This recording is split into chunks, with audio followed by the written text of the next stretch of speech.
And if God is God for all, then we're all sons and daughters of God. Ma il mio Dio è più importante del tuo. But my God is more important than your God. È vero quello? Is that true? C'è un solo Dio lì. There's only one God, and each of us is a language, so to speak, in order to arrive at God. Qualcuno Hindi, qualcuno cristiano, Indo, ma Christian. sono diversi cammini. There are different paths.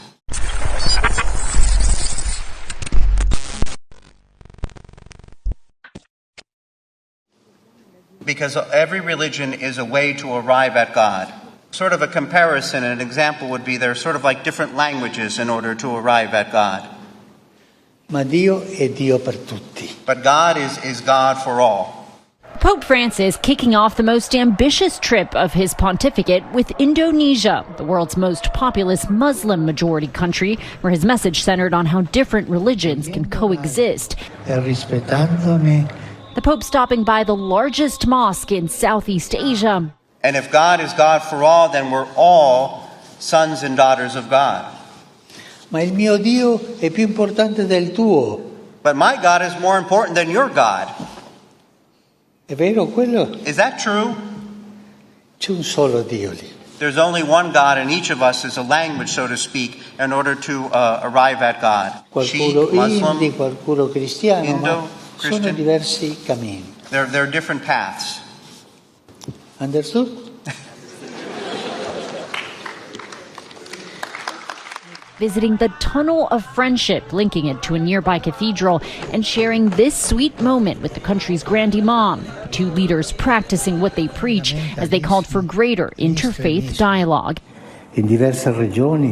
In various regions, we see the emergence of violent conflicts, he said, which are often the result of a lack of mutual respect. A very important moral voice, Professor Chan, in today's volatile world.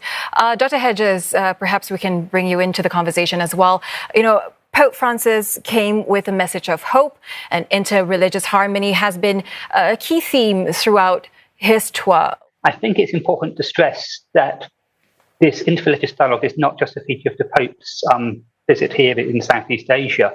This has been a key part of his work as the Pope in his role as the leader of sort of all the world's sort of Catholics. Ever since he's become the Pope, he's wanted to strengthen interreligious relations. And I think we can see in his first stop in Jakarta, where he meets with very important sort of imam there in the largest sort of mosque in the region. And of course, on his last day here in Singapore, he's engaging with youths from many different sort of communities, not just Catholics, at the Catholic Junior College.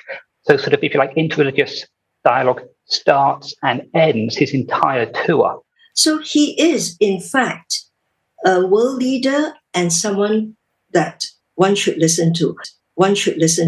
I was quite struck, for instance, in his January address, I saw that he said he was concerned with escalating crises in the world, and that he was concerned that World War III seemed to be fought piecemeal with so many conflicts growing. So that startled me a bit. We want peace for the world, especially for the poor.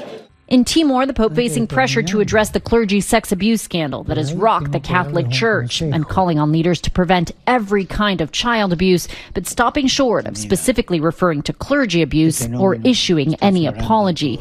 Last stop, Singapore, where Catholics are in the minority. The Pope circling back to that message of religious harmony, saying Singapore sets an example for the rest of the world. Everyone has the right to practice their religion. Everyone lives harmoniously here. We want Mashiach now. We don't want to wait. One day, Jesus is coming. You may be at church. You may be at work. You may be asleep. God grant that you will be ready when he makes his personal appearance. My God, what if his appearance occurs on a Sunday morning? My prophetic word to you this morning is get ready, get ready!